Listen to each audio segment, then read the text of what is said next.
Selamlar herkese. Türkiye'de yapılan uyarlamalar arasında hani bazıları var ki gerçekten unutulmuyor, değil mi? Seyirciyi yakalıyor, haftalarca konuşuluyor. Kesinlikle. Yedinci Koğuş'taki mucize gibi mesela. Ne kadar ses getirmişti. Aynen öyle. İşte bugün de o başarılı uyarlamalardan birini 2013 ile 2015 arasında yayınlanan ve fenomen olan Medcezir'i konuşalım diyoruz. Ah, Medcezir. Evet, orijinali DOC olan ama bizde de bambaşka bir tat bırakan bir diziydi. Kesinlikle. O dönemi kasıp kavurmuştu resmen. Şöyle bir karakterlerine, olay örgüsüne, o meşhur Altınkoy ile Tozludere arasındaki uçuruma yakından bakalım. Harika fikir. Zaten dizi bu iki dünyanın yani Tozludere'nin o zorlu biraz karanlık sokaklarıyla Altınkoyun'un o pırıltılı ama bir o kadar da fırtınalı hayatlarının kesişmesiyle başlıyor. Ve her şey Yaman ve Kenan Koper kardeşlerin karıştığı bir olayla tetikleniyor, değil mi? Hem de ne olay. Tam bir başlangıç vuruşu. Yaman, abisi Kenan'ın doğum günü için bir şeyler alıyor masumca. Ama Kenan, Kenan durur mu? Gözüne kestirdiği o kıpkırmızı son model arabayı çalıyor kendine doğum günü hediyesi gibi. aynen, hediyem bu olsun modunda.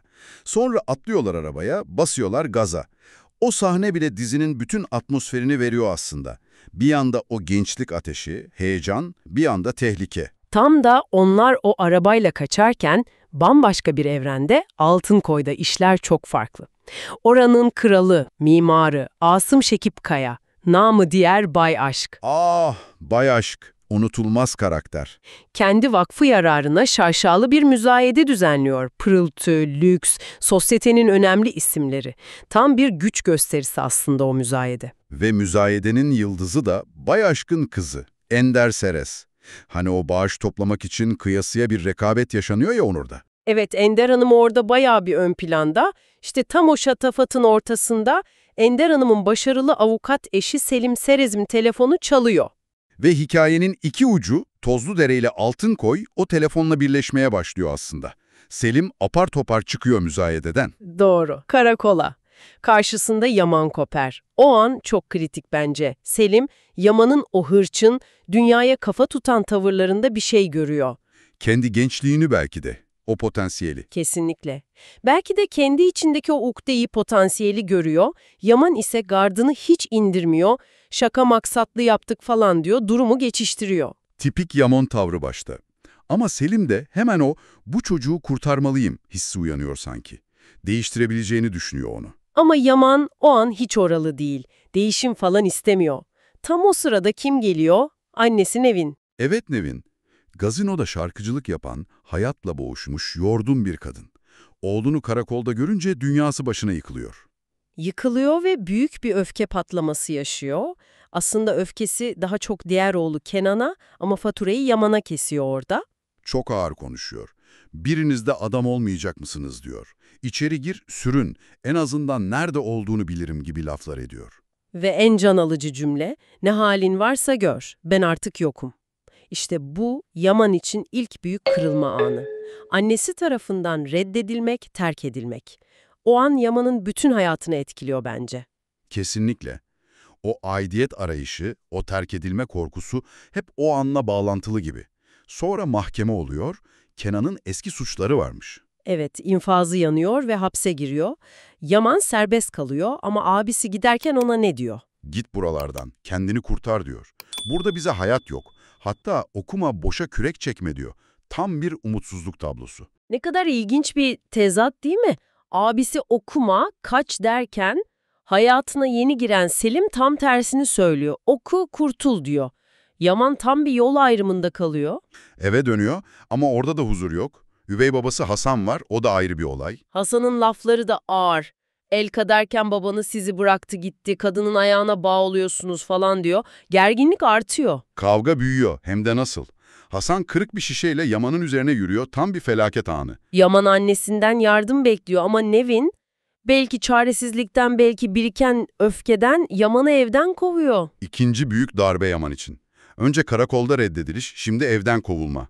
Resmen yapayalnız kalıyor sokakta. Tam o en dip noktada parkta gecelemeye çalışıyor perişan halde. Üstüne bir de soyuluyor. Hani daha ne olabilir diyorsun? Her şeyini kaybediyor.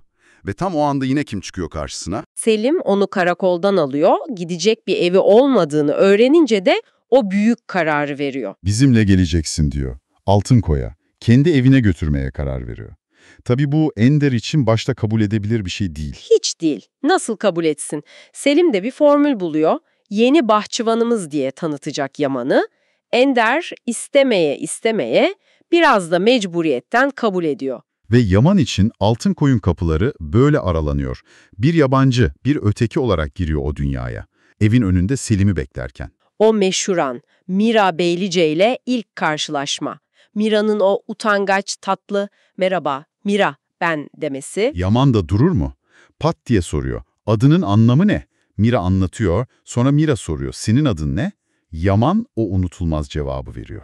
Yaman benim adım, Salt Yaman. Çok havalıydı o an. Ama sonra Yaman içinde tutamıyor. Bütün hikayeyi döküyor ortaya. Hırsızlık, karakol, annesinin kovması hepsini anlatıyor Mira'ya. Mira şok tabii, inanamıyor başta. Hatta Yaman'ı oyuncu falan sanıyor. Çok ilginç buluyor ama bir yandan da. Selim'in yeğeni falan olabileceğini düşünüyor. O an işte iki dünyanın, Mira'nın o korunaklı, belki biraz masalsı dünyasıyla Yaman'ın o sert, acımasız gerçeklerinin ilk çarpışması. Aralarındaki kimya hemen hissediliyor ama o uçurum da orada duruyor. Tam o sırada Selim geliyor. Mira ne diyor? Yeğeninizle tanıştık. Selim durumu hemen toparlıyor tabii. Ve Mira hiç düşünmeden Yaman'ı akşamki davetine çağırıyor. Yaman böylece Serezler'in evine, o devasa malikaneye adımını atıyor. İçeride Ender'in mesafeli duruşu devam ediyor tabii. Ama evin oğlu Mert Asım Serez'le tanışması daha sıcak. Evet, Mert, dizinin en sevilen karakterlerinden. Oyun oynarken tanışıyorlar, hemen kafa dengi oluyorlar sanki. Mert Yaman'ı hemen Altınkoy'u gezdiriyor. Kendi küçük dünyasını açıyor ona. İşte aşık olduğu Eylül'ün teknesi, basket sahası. Mert, Yaman'ın o yeni dünyadaki ilk gerçek dostu, ilk bağlantısı oluyor. Akşamki davet ise Yaman için tam bir ateşten gömlek, hazırlanıp gidiyor ama bütün gözler onun üzerinde. Özellikle de Eylül'ün. Eylül bayağı bir ilgi gösteriyor Yaman'a. Sonra parti başka bir yerde devam ediyor. Daha gençlerin takıldığı bir mekan. Orada işler karışıyor. Hem de nasıl. Eylül biraz sarhoş ve Yaman'a yakınlaşmaya çalışıyor. Tam o anda Mert kıskançlıkla araya giriyor ve bombayı patlatıyor. Herkesin içinde ifşa ediyor Yaman'ı. New York'ta falan yaşamıyor bu diyor. Aslında bir araba hırsızı, babam acıdığı için aldı, bahçıvanımız bizim. İnanılmaz bir an. Herkes şokta, Yaman yerin dibine giriyor resmen. Ama olay burada bitmiyor. Hemen arkasından başka bir şey oluyor. Evet, Mert bu sefer Mira'nın sevgilisi Orkun, Mert'in deyişiyle Orkunç ve arkadaşları tarafından köşeye sıkıştırılıyor. Laf dalaşı falan derken. Yaman, az önce kendisini herkesin içinde rezil eden Mert'i korumak için kavgaya giriyor. İşte bu, Yaman'ın karakterini gösteren anlardan biri bence. Kesinlikle tek başına Orkun ve tayfasına dalıyor. Ama tabii sayıca üstünler, feci şekilde dayak yiyor Yaman, sırtına sopa bile yiyor. Bu olay aslında Yaman'ın Altınkoy'daki bütün mücadelesinin bir özeti gibi. Hem kimliği yüzünden dışlanıyor, hem kendini kanıtlamak zorunda, hem de sevdiklerini korumak için kendine ateşe atıyor. Aynen öyle. Ertesi sabah Mert, gözü morarmış bir halde Yaman'ın yanında, müştemilatta uyanıyor. Ender bunu görünce artık... Bardağı taşıran son damla oluyor Ender için. Çok net. O çocuk Yaman buradan gidecek, kararı kesin. Yaman için yine yolun sonu görünüyor. Vedalaşıyor, Selim'le birlikte Tozludere'ye dönmek üzere yola çıkıyorlar. Ama yolda onları başka bir şok bekliyor. Annelerin evinin kocası Hasan'ı bıçaklayarak öldürmeye teşebbüsten tutuklandığını görüyorlar. Tam bir yıkım dağı. Nevin'in son sözleri de çok dokunaklı. Yaman'a "git buradan kendini kurtar" diyor. Selim'e dönüp "oğlum sana emanet avukat" diyor. İşte o an her şeyi değiştiriyor. Yaman'ın artık gidecek hiçbir yeri kalmıyor. Dönüp dolaşıp geleceği yer yine Serezler'in evi. Orası artık tek sığınağı. Selim de bu durumu Yaman'a bir sorumluluk yükleyerek formüle ediyor aslında. Diyor ki, seninle ilgili haklı olduğumu herkese sen ispatlayacaksın. Yaman'ın gerçek dönüşüm hikayesi, o ikinci şansı kazanma mücadelesi tam olarak burada başlıyor diyebiliriz. Önce Mert'le konuşuyor, yaşadıklarını anlatıyor, yaralarını gösteriyor, bir şans daha istiyor. Mert zaten yanında. Ama asıl mesele Ender. Ender'in o buzdan duvarlarını yıkmak Yaman'ın en büyük sınavı olacak gibi duruyor. Bir yandan da annesini kurtarmak için çabalıyor tabii. Hasan'la yüzleşiyor. Şikayetini geri çekmesini istiyor. İşte orada yine Altınkoy ve Tozludüre arasındaki o sınıf farkı, o yöntem farkı ortaya çıkıyor. Mert hemen araya girip Hasan'a para teklif ediyor, 5.000 lira diyor. Hasan da az değil 15.000 istiyor. Yani sorunlar yine parayla çözülmeye çalışılıyor ama bu Yaman'ın pek de tasvip ettiği bir yol değil tabii. Yaman bir yandan da hayata tutunmaya çalışıyor. Bay Aşkın yani Asım Şekip Kaya'nın inşaatında iş buluyor, çalışmaya başlıyor. Ama bela peşini bırakmıyor. Bırakır mı? Mira onu ziyarete geliyor inşaata. Bunu gören Orkun kıskançlıktan deliye dönüyor. Arkadaşlarını toplayıp yine Yaman'a saldırıyorlar. Mira'nın peşini bırakacaksın diye bağırıyorlar saldırırken. Kavga sırasında ortalık karışıyor, tiner dökülüyor, orada yanan mumlar var derken inşaatta büyük bir yangın çıkıyor. Tam bir kaos. Herkes panik içinde. Orkun önce kaçacak gibi oluyor ama sonra bir an durup geri dönüyor ve Yaman'ı alevlerin arasından kurtarıyor. Ama olay dışarıya nasıl yansıyor? Yangını Yaman çıkardı, kahraman Orkun onu kurtardı. Yaman yine suçlanan, haksızlığa uğrayan taraf oluyor. Bu döngü hiç bitmiyor Yaman için. Asım Şekip Kaya tabii ki şikayetçi oluyor ama sonra gerçek ortaya çıkınca ilginç bir ceza veriyor. Evet, Yaman ve Orkun'u birlikte o inşaatta çalışmaya mahkum ediyor. Düşünebiliyor musun? O nefretle yan yana çalışmak zorundalar. Aralarındaki gerilim daha da artıyor. Bu arada Yaman ve Mira ilişkisi ve inişli çıkışlı ilerliyor ama derinleşiyor. Birbirlerinin dünyalarını anlamaya çalışıyorlar. Evet, Mira mesela Yaman'ı daha iyi anlamak için tek başına Tozludüre'ye gidiyor. Yaman'ın eski evine giriyor, onun anılarına dokunuyor. Bu çok önemli bir adımdı bence. Tam o sıralarda Mira'nın sağlık sorunu ortaya çıkıyor. Beyninde tehlikeli bir anevrizma, bir baloncuk olduğu öğreniliyor. Bu da ilişkiye bambaşka bir boyut katıyor, bir kırılganlık getiriyor. Ve tabii ki Orkun yine boş durmuyor. Bu durumu bile Yaman'a karşı kullanmaya çalışıyor. Ameliyat için toplanan parayı çaldırıp suçu Yaman'ın üzerine atmaya çalışıyor. Serez ailesi dışında herkes Yaman'dan şüpheleniyor yine. Ama neyse ki gerçek bir şekilde ortaya çıkıyor.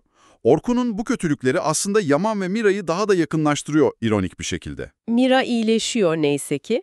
Onun şerefine bir parti veriliyor. Ama Altınkoy'da partisiz, olaysız gün geçer mi? Mümkün değil. Bu sefer de Yaman'ın mahalleden belalı arkadaşı Giray partiye davetsiz misafir olarak geliyor.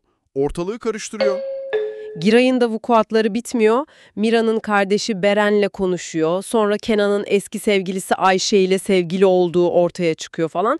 Yaman onu gönderiyor ama asıl bomba sonra patlıyor. Evet, Mira için hazırlanan sürpriz bir video var. Ama onun yerine Hale'nin Orkun'la olan özel anlarının olduğu bir CD takılıyor ve herkesin önünde oynatılıyor.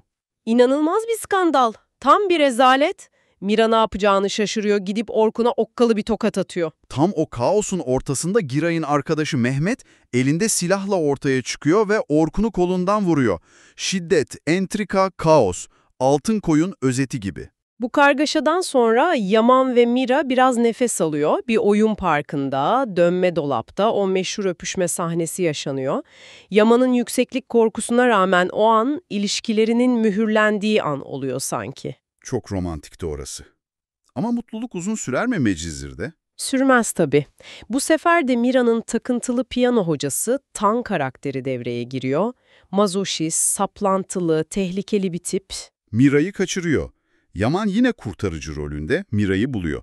Tam bir süreliğine ortadan kayboluyor ama. Ama geri dönüyor tabii. İntikam ateşiyle yanıp tutuşuyor. Bu sefer Yaman'ı tuzağa düşürüp rehin alıyor. Mira'yı tehdit ediyor, onu bir tekneye çağırıyor. Orada işler iyice çığırından çıkıyor ve Tan sahil güvenlik tarafından vurularak öldürülüyor. Bir bela daha def ediliyor ama travması kalıyor tabii. Sadece dışarıdan gelen tehditler değil, aile içindeki gerilimler de bitmiyor. Kenan mesela Altınkoy'da kalabilmek için bu sefer de Mira'nın annesi Sude'ye yanaşıyor. Yaman onları öpüşürken görüyor. Tam bir hayal kırıklığı. Sonra işler daha da kötüleşiyor. Kenan Sude'yi boğmaya çalışıyor. O arbede sırasında Mira annesini korumak için masadaki silahı alıyor ve Kenan'ı vuruyor. Bu olayda Nevin ile Mira'nın arasını tamamen bozuyor. Nevin oğlunu vuran kızı asla kabul etmiyor ve Yaman'a net bir şekilde O kızla evlenemezsin diyor. Ve geldik ilk sezon finaline. Belki de dizinin en unutulmaz, en şok edici anına. Ender, Sinan adında biriyle ilişkisi olduğunu itiraf ediyor. Bunu konuşmak için arabaya biniyorlar ve o araba uçuruma yuvarlanıyor. Ender ölüyor. İnanılmaz bir finaldi. Tam bir travma. Herkes için, özellikle Selim ve Mert için büyük bir yıkım. İlk sezon böylece kapanıyor. Ender'in ölümüyle birlikte dizide de her şey değişiyor aslında. İkinci sezon bu büyük kaybın gölgesi altında daha farklı bir atmosferle başlıyor. Selim perişan halde Mert ve Yaman'ı alıp bir süreliğine Altınkoy'dan uzaklaşıyorlar. O yaz sürecini başka bir yerde atlatmaya çalışıyorlar. O dönem Yaman'ın biraz dağıttığı, çapkınlık yaptığı falan da ima ediliyor sanki. Hani hemen her gün birisiyleydi gibi bir laf geçiyordu. Evet, o boşlukta biraz savruluyorlar. İkinci sezon genel olarak ilk sezona göre daha karanlık, daha fazla dram ve entrika içeriyor gibi geldi bana. Kesinlikle ve final bölümü. O tam bir kaos ve hesaplaşma bölümüydü. Özellikle Orkun karakteri resmen. Ulti açtı, psikopatlığın zirvesine ulaştı. Yaman'ın bütün arkadaşlarını kaçırıp bir yerde rehin alıyor, işkence ediyor. Ayşe'yi öldürmüş olduğu ortaya çıkıyor. Sonra da Yaman'ı tuzağa çekmek için Leyla'yı kullanıyor. Leyla Yaman'ı arayıp yardım istiyor ama bu Orkun'un planı. Yaman tuzağa düşüyor ve Orkun'la o büyük yüzleşme yaşanıyor. Orkun bütün nefretini kusuyor Yaman'a, silah çekiyor ama silah boş çıkıyor.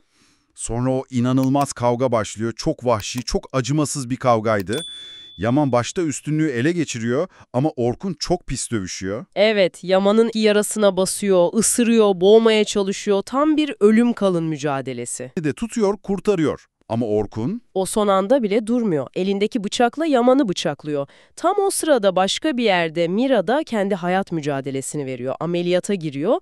Paralel kurgu çok etkileyiciydi orada. neyse ki onca kaostan sonra finalde her şey yoluna giriyor. Evet, Mira ameliyattan sağ salim çıkıyor hem de tamamen iyileşmiş olarak. Yaman da o bıçaklanmadan kurtuluyor. Sonunda ikili muradına eriyor, mutlu oluyorlar. Orkun ne oluyor? Orkun akıl hastanesine yatırılıyor.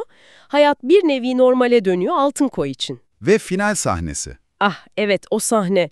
Bütün karakterler sahilde beyaz kıyafetler içinde mutlu bir şekilde dans ediyorlar. Umut dolu, aydınlık bir finaldi. Dizinin geneline baktığımızda özellikle ilk sezonuyla gerçekten bir fenomene dönüştüğünü, kültleştiğini söyleyebiliriz.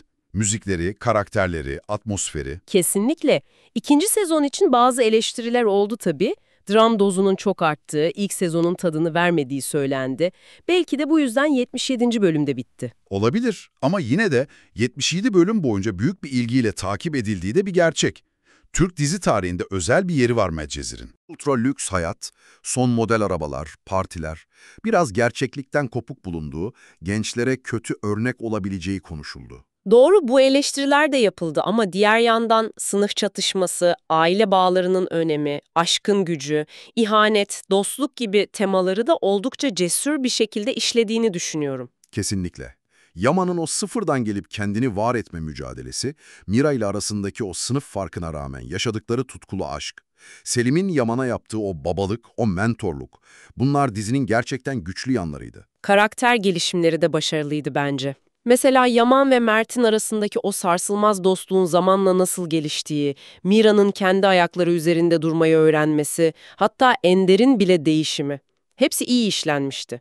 The O.C. uyarlaması olsa da kendine has bir ruhu, bir kimliği vardı Medcezir'in. Çok doğru. Valla yine daldık gittik Medcezir dünyasına, zaman nasıl geçti anlamadım. Bu keyifli sohbetin de sonuna geldik gibi. Umarız sen de bizimle birlikte bu yolculuktan keyif almışsındır. Evet, umarız keyif almışsınızdır. Bize destek olmak isterseniz YouTube kanalımıza abone olmayı, videolarımızı beğenip yorum yazmayı unutmayın lütfen. Yorumlarda da hangi diziyi, filmi konuşmamızı istersiniz? Güncel mi olsun, nostaljik mi, dijital platform işi mi? Yazın bize. İsteklerinizi bekliyoruz. Ayrıca bizleri Facebook, Instagram ve Twitter hesaplarımızdan da takip edebilir, oradan da destek olabilirsiniz. Başka bir içerikte tekrar buluşabilmek ümidiyle şimdilik hoşça kalın. Ekran Rehberi YouTube kanalından ayrılmayın. İyi günler.